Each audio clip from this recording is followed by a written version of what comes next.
역행자 7단계 첫 바퀴. 어리석은 사람은 완벽함보다는 현명한 사람의 실수를 너의 기준으로 삼아라. 윌리엄 블레이크. 현명한 사람의 참고를 하자. 그리스 로마 신화에서 시시포스라는 인물이 등장한다. 그는 죄를 짓고 영원히 일평생 돌을 굴리는 형벌을 받는다. 하데스는 돌을 산 정상에 올려야 한다는 명령을 내린다. 정상까지 올린 돌은 다시 굴러 떨어진다. 그러면 시시포스는 이 돌을 다시 정상에 올린다. 또다시 돌이 굴러 떨어진다. 영원히 말 그대로 형벌이다. 우리의 인생도 이와 다르지 않다. 사랑을 완성하고 싶은 사람이 있다고 가정하자. 이 사람에게는 시시포스와 같은 수많은 과제가 주어진다. 반복적으로 연애에 실패한다. 실패 속에 상처를 받지만 결국 짝을 만나게 된다. 하지만 갈등이 반복된다. 결혼을 하지만 짝과의 갈등이 심화된다. 아이가 생기고 이후에 아이를 돌보는 일에 모든 신경이 쓰인다. 다량의 업무가 발생한다. 아이가 성인이 되기까지 학업, 입시, 건강 여러 문제가 발생한다. 아이의 동력으로 삶이 공허해진다. 삶의 의미를 찾아 나선다. 실패와 성취를 죽을 때까지 반복한다. 돌을 걸리는 당신이 대기업 회장이든 세계 최고의 축구 선수든 상관없다. 반드시 위와 같은 무수한 문제에 직면할 수밖에 없다. 연봉 1억을 버는 사람은 연봉 2억을 원한다. 100억 자산의 사람은 지금도 괜찮긴 하지만 자산이 300억이 되면 좋겠다고 말한다. 우리나라를 제패한 사업가는 세계를 제패하고 싶다고 말한다. 세계 최고의 사업가는 일론 머스크는 화성 이주 계획을 진행하고 있다. 16세기 일본 전국을 통일한 도요토미 히데요시는 거꾸로 조선을 침략하는 임진왜란을 일으킨다. 물론 노년기에 접어들면 전투성을 띠는 호르몬이 적어지면서 현재 생활에 만족하는 경향이 나타나지만 이 책을 읽는 당신은 다르다.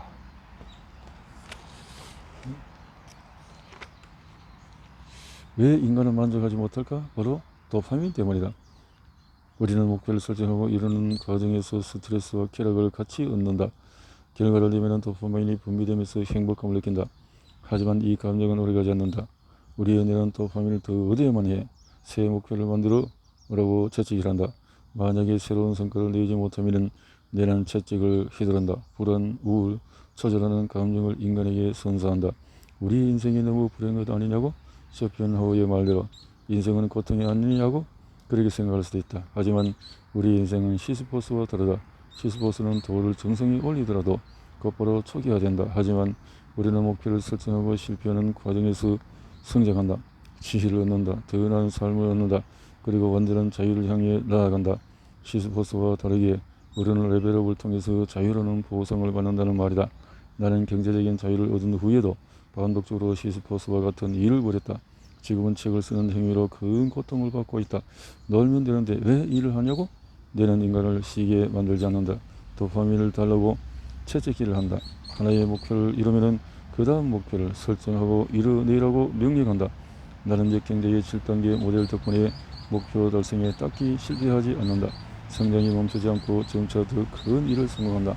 인간이 시스포스와 같이 불행해지는 이유는 간단하다. 원인 첫 번째, 성장하는 방법을 모른다.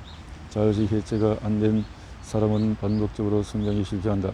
결국 시스포스와 같이 제자리 걸음을 하게 된다.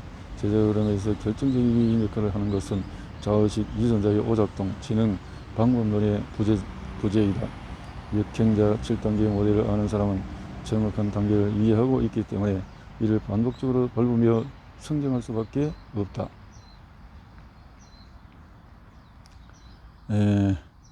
어린 투, 자원에 대한 압박을 받는다.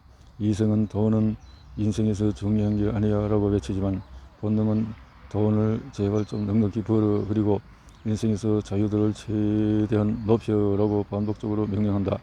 풍족한 자원에 대한 욕구가 충족되지 않는다. 합리화를 반복하지만 한계가 있다. 뇌는 결국 자신이 원했던 도파민을 얻지 못함에 따라서 인간에게 채찍질을 한다. 우울감이라는 처벌을 내린다. 원인 3. 성장이 멈춰서 열등감이 반복적으로 쌓인다. 성장이 멈춘 인간이 할 수 있는 유일한 일은 사다리를 오르는 엽, 절로 가고 있어. 응, 하나 저기로 더. 들어가고 있어.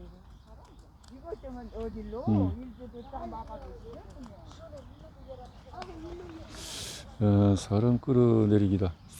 자신이 성장할 가능성이 없다고 느끼기 때문에 누군가 잘 나가는 모습을 보면 참을 수 없다. 어떻게든 흠을 잡아 끌어내리려고 하며 같은 나이대에 잘 나가는 사람 보면 열등감이 가득 차게 된다. 그리고 나락으로 떨어진 상대를 보면 유일하게 행복이라는 보상을 얻는다. 정체성이 잘 잡혀있는 사람은 다르다. 누군가 잘 나가더라도 나는 결국 성장할 거야 라며 자신감이 있으면 끌어내리기 전략을 사용하지 않는다. 열등감에 상처받지 않으며 잘 나가는 사람에게 배우려고 한다. 성장을 할 수 없다고 느끼는 경우에 열등감이 반복적으로 쌓이고 불행함을 느낀다. 타고난 유전자의 명령에 따라서 순리자의 인생을 살아간다면 시시퍼스와 같은 삶을 사는 것이다. 하지만 시시퍼스와 같은 평생의 과제가 있어도 반복적으로 행복을 느끼며 인생의 자유를 얻는다면 인생의 역행자가 될 수 있다. 역행자가 되기 위해서는 7단계를 밟아 나가면 된다. 역행자의 7단계의 모델을 한 바퀴 순환할 때 필연적으로 실패를 마주하게 된다. 당신이 만약에 월 1,000만원을 벌고 있다면 다음에는 1,500만원이라는 목표가 생긴다. 하지만 이는 완전히 난이도가 다른 게임이다. 반드시 패배에 직면할 수밖에 없으며 여기서 인간은 성장한다. 단 한 경기도 패배하지 않는 테니스 선수는 없다. 한 번도 패배하지 않은 축구 선수는 없다. 세계 최고의 운동 선수들은 수천 번의 패배 속에서 성장을 반복한다. 그리고 전성기를 얻는다. 초등학생 때 전부적인 재능을 가졌더라도 중고등학생에게는 상대가 되지 않는다. 패배한다. 중고등학생 때 아무리 잘해도 프로 선수들에게는 상대가 되지 않는다. 패배한다. 프로 선수가 되더라도 리그 탑급 선수에게는 패배한다. 리그 탑에서 탑이 되더라도 세계로 나가면 패배한다. 세계 최고가 되더라도 이전 자신의 기록에 패배한다. 혹은 새로운 유망주에게 패배한다. 이 과정을 반복하면서 세계 최고의 선수가 된다. 패배를 반복함으로써 운동선수는 세계 최고라는 타이틀을 얻게 된다. 역경자 모델에 따라서 실패를 반복하면서 일반인은 자유라는 타이틀을 얻게 된다. 사실 인생이라는 게임도 별반 다르지 않다. 왜냐하면 그 다음 목표는 지금까지 상대해왔던 적들보다도 수준이 높을 수밖에 없기 때문이다. 실패를 해야만 레벨업 버튼을 누를 수 있다. 삶이 안정되면 도파민은 새로운 것을 얻으라 라는 명령을 내린다. 이를 얻는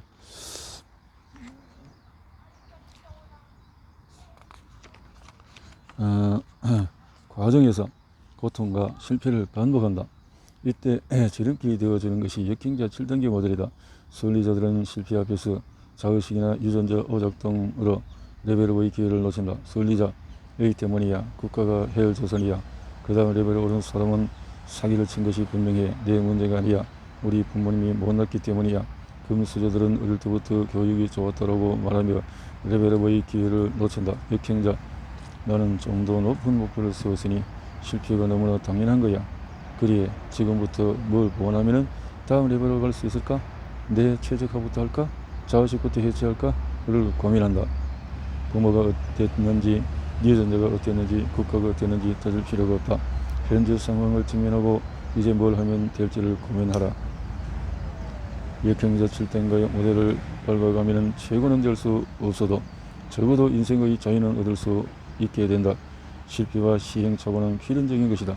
이 순간의 해피나 합리화보다는 레벨업의 순간이 왔구나 라고 즐거워하면 된다. 정말 절망적인 상황일 때마다 스트레스를 받으면서도 즐거워했다. 내가 진짜 크게 성장할 수 있는 기회가 왔구나. 한 번에 크게 레벨업 되려고 이런 고난이 찾아왔나봐 라고 생각했다. 그리고 다시 역행자 7단계 모델을 따랐고 결국 자유를 얻었다. 실패가 다가오면 크게 기뻐해도 좋다. 당신의 수준보다 높은 과제가 눈앞에 나타났고 곧 레벨업 할 거라는 뜻이니까. 자유가 가까워졌다는 뜻이니까.